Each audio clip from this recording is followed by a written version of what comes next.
자, 이번 영상은 실전 매매 영상을 통해서 원칙의 중요성에 대해서 설명드려 보겠습니다. 제가 매매해서 수익을 내는 방식은 정말 단순한 방식인데, 물론 초보자분들이 보고 그냥 따라하기에는 손절과 대응이라는 경험으로 쌓을 수 있는 숙련도가 많이 부족하기에 도박 같은 매매가 될 수 있지만, 이렇게 단순한 생각으로 매매가 어떻게 이렇게 풀릴 수 있는지, 그리고 정해놓은 원칙이 얼마나 중요한지를 보여주는 영상이 되기를 바라며 바로 시작해 보겠습니다. 자, 이번 영상에서 보여드릴 종목은 상신 EDP란 종목인데, 시장이 바뀐다 하더라도 변하지 않는 저의 매매 방식은 종목의 자리를 보고 매매하는 겁니다.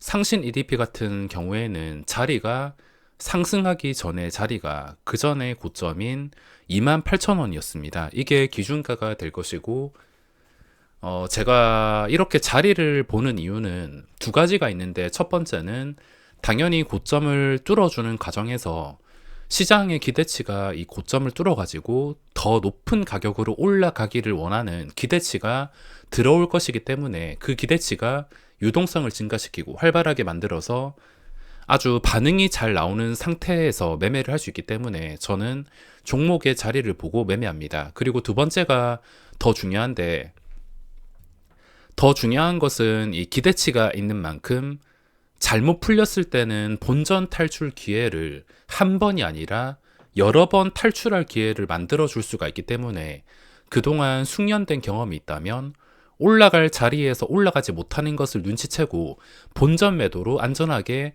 대응할 수 있다는 장점이 있습니다.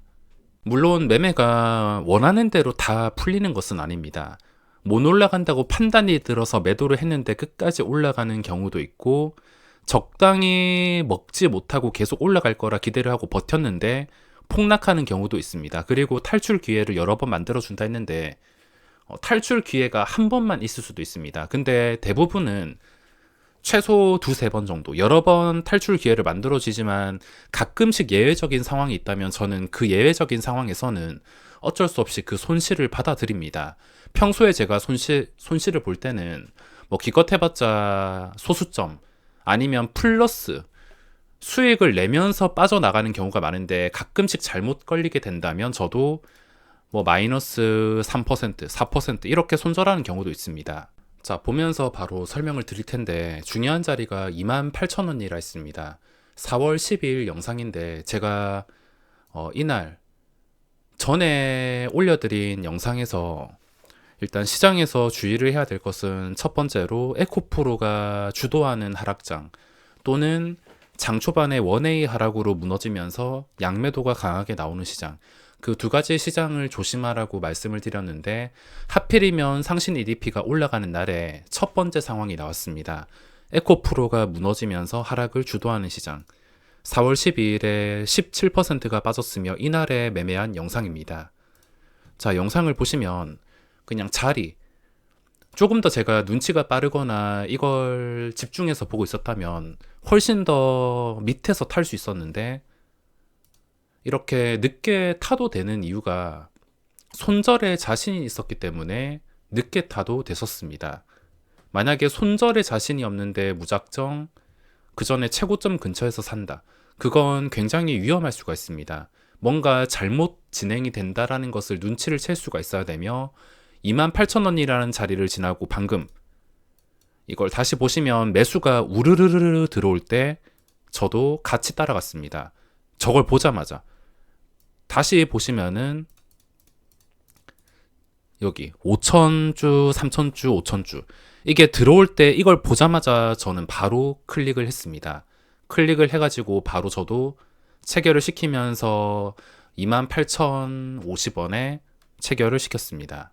자, 매수는 뭐 그렇게 어려운 게 아니니까 그렇다 치더라도 매수 뒤에가 중요한데, 일단 이 미세하게 눈치를 채셨겠지만 프로그램이 깔짝거리고 있습니다. 선택이라고 하기에는 애매하겠지만 2만 주 깔짝거린다는 것은 얼마든지 이 중요한 자리, 프로그램의 알고리즘도 그 전에 고점으로부터 짜여져 있기 때문에 여기서 얼마든지 증가할 수 있으며, 여기서 프로그램만 계속 증가를 한다면 주가는 계속 올라가가지고 VI, 두 번째 VI까지도 올라갈 수 있는 상황이었습니다.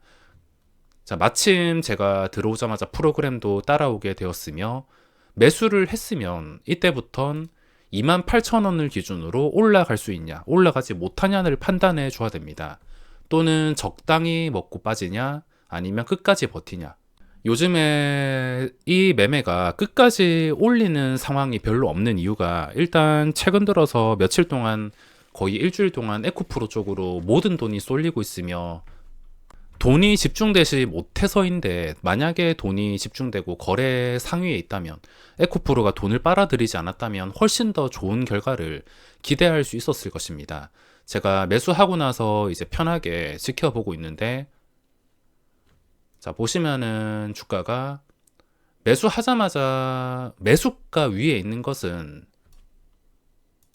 좋은 신호입니다. KB 오토시스는 제가 상한가가 안 풀리는 것을 보고 뒤늦게 상한가에 주문을 넣었지만 이건 체결을 시키진 못했으며 자 잠깐 밀린다 하더라도 매수하자마자 50만원 물렸습니다.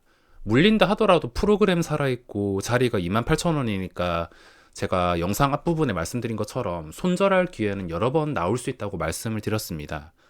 내려간다 하더라도 전혀 걱정할 필요가 없는 게 이렇게 한두 번쯤은 올라올 수 있으며 올라왔을 때 얼마든지 프로그램의 매수가 더 붙는다면 분위기를 반전시킬 수 있다는 것을 알기 때문에 잠깐 내려온다 하더라도 버텼습니다. 물론 제가 실력이 더 있어가지고 28,000원 되기 전에 미리 눈치를 채고 저기 27,600원 밑에서 매수를 했으면 더 좋았을 텐데 그게 아니었기 때문에 이렇게 평균 단가가 그렇게 유리하진 않지만 그래도 대응할 줄 아니까 뭔가 잘못되었을 때 어떻게 탈출할지 아니까 자 지금 보시면 두 번째 주가가 무너져 버렸습니다.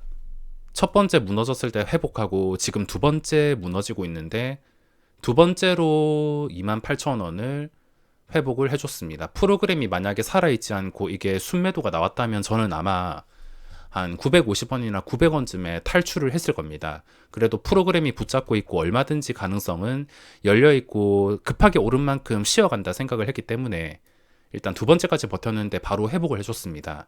자리가 쉽다 보니까 이런 식으로 회복력이 좋은 것을 알 수가 있으며 회복을 해주니까 또 시장의 기대치가 커가지고 우르르 매수가 들어오면서 금세 빨간불이 되었습니다. 빨간불이 되면서 프로그램이 더 들어온다면 좋겠지만 자, 프로그램이 이날엔 저 선택을 받는지 알았습니다. 옆에 프로그램의 매수창인데 3만주에서 순식간에 4만주, 5만주, 6만주, 7만주까지 순식간에 마이너스 50에서 플러스 100 근처까지 올라왔습니다. 이 모든 게 프로그램이 매수를 선택했기 때문에 벌어진 일이며 자, 그 뒤에도 프로그램이 계속 매수를 해주면 좋은데 자, 시간이 쭉 지나고 있는데 하필이면 이날에 에코프로가 7% 정도 무너지게 됩니다. 주가가 올라오면서 프로그램의 선택을 받았지만 제가 전날 영상에도 말씀을 드렸는데 조심해야 되는 상황이 에코프로 주도 하락장일 때 어차피 관련된 종목이기 때문에 에코프로 주도 하락이 크게 나온다면 반드시 영향을 받는다는 것을 알았기 때문에 방금 보신 에코프로의 저점을 깨면서 하락 여기까지는 저도 보고 있었습니다. 반등이 계속 나온다면 상관없는데 저점을 깨면서 하락폭을 키워갔기 때문에 이 상신 EDP를 편하게 버티기가 어려웠습니다. 이런 변수가 아니고 예전처럼 상신 EDP 쪽에 거래가 집중적으로 몰리면서 프로그램도 저기 8만주에서 10만주, 15만주 계속 증가가 쉽게 되었다면 끝까지 버티면서 발라먹는 것인데 에코프로의 하락을 보자마자 매도를 결심합니다. 매도를 결심해서 28,700원에 어쩔 수 없이 다 정리를 했습니다. 이 매도는 수익 77만원을 쫓아서 매도를 한 게 아니라 상황이 만약에 예전처럼 좋았다면 두 번째 VI까지도 버틸 만한 상황이 만들어져서 프로그램만 제대로 따라갔을 텐데 얘들이 만약에 배신하고 매도하면은 저도 따라서 매도를 하고 끝까지 10만주, 15만주 매수하면은 끝까지 버티는 식으로 하려 했지만 가장 중요하게 생각하는 원칙인 에코프로가 무너지는 것. 그래서 이 77만원을 쫓아서 매도를 한 게 아니라 에코프로 때문에 어쩔 수 없이 매도를 하게 되었습니다. 원칙을 지켜야 되는 이유가 제가 매도한 다음에 시간이 좀 지나서 어떻게 됐냐면 보시다시피 주가가 28,000원을 지지하지 못하고 그대로 끝까지 무너지는 것을 볼 수가 있습니다. 이 28,000원은 아까 몇 번씩 지지를 해줬고 탈출 기회를 만들어줬는데, 자, 그리고 이미 28,000원을 넘어가지고 올라가는 도중에 거리가 벌려진 상태에서 다시 이 멀어진 거리를 내려와서 28,000원을 깨버린다면 여기서부터는 지지가 잘 안 될 수가 있습니다. 그 이유는 요즘에 종목이 워낙 많이 나와가지고 종목의 희소성이 줄었습니다. 종목이 희소해야지 눌림목이나 이런 지지가 잘 통할 텐데, 종목이 너무 많다 보니까 주가가 내려온다 하더라도, 중요한 자리를 하더라도 28,000원을 아예 지지를 하지 못한 것, 탈출 기회도 주지 못한 것을 확인할 수가 있으며 끝까지 내려와가지고 중간도 없이 27,000원까지 내려와 버렸습니다. 그리고 역시나 프로그램이 10만 주까지 들어오다가 계속 줄어들어가지고 5만 주까지. 그리고 조금 더 시간이 지나서 프로그램이 완전히 순매도로 돌아섰을 때는 주가는 뭐 반등이라는 것 없이 중간도 없이 에코프로와 함께 무너져 버렸습니다. 이런 상황 때문에 원칙을 꼭 지키고 있습니다. 에코프로가 뭐 반등도 없이 계속 땅굴을 파고 있었기 때문에 이 리스크를 부담하면서 관련주, 관련 업종에서 버텨야 될 이유가 없었습니다. 자, 그리고 이렇게 생각하실 수도 있는데, 만약에 내 판단이 틀리면 어떡하냐? 내가 원칙을 지켰는데 반대로 이 주가가 계속 올라가 버리면 어떡하냐? 생각하시는 분들도 계신데 저도 거기까지는 모릅니다. 그냥 운명이라 생각하고 받아들여야지. 제가 할 수 있는 것은 그냥 원칙을 지켰다는 것. 손실만 보지 않고 마무리를 했다는 것. 그 뒤에 주가가 계속 올라가든 말든 그건 내 운명이라 생각을 하고, 털렸으면 쿨하게 보내줄 줄도 알아야 됩니다. 괜히 털려가지고 다음에는 종목 잡으면 무조건 버텨야겠다 생각하다가 이렇게 두드려 맞기 때문에, 매도한 다음에 주가가 올라가든 말든 아쉬운 마음이 있다 하더라도 쿨하게 보내줄 줄도 알아야 됩니다. 지금 제가 설명하는 것은 뭐 복잡할 수 있는 게 하나도 없습니다. 그냥 자리 잡고 들어갔다가 그게 안 되거나 다른 원칙에 어긋나게 된다면 정리하고 나오는 것, 그거밖에 한 게 없는데, 이런 아주 단순한 방식이라 하더라도 원칙을 지키게 된다면 무적같이 리스크 관리를 할 수가 있으며, 오랜 시간 동안 실전으로 부딪히고 눈으로 지켜보다 본다면 이런 좋은 경험이 분명히 쌓이실 겁니다. 자, 그럼 오늘 영상은 여기서 마무리하겠습니다.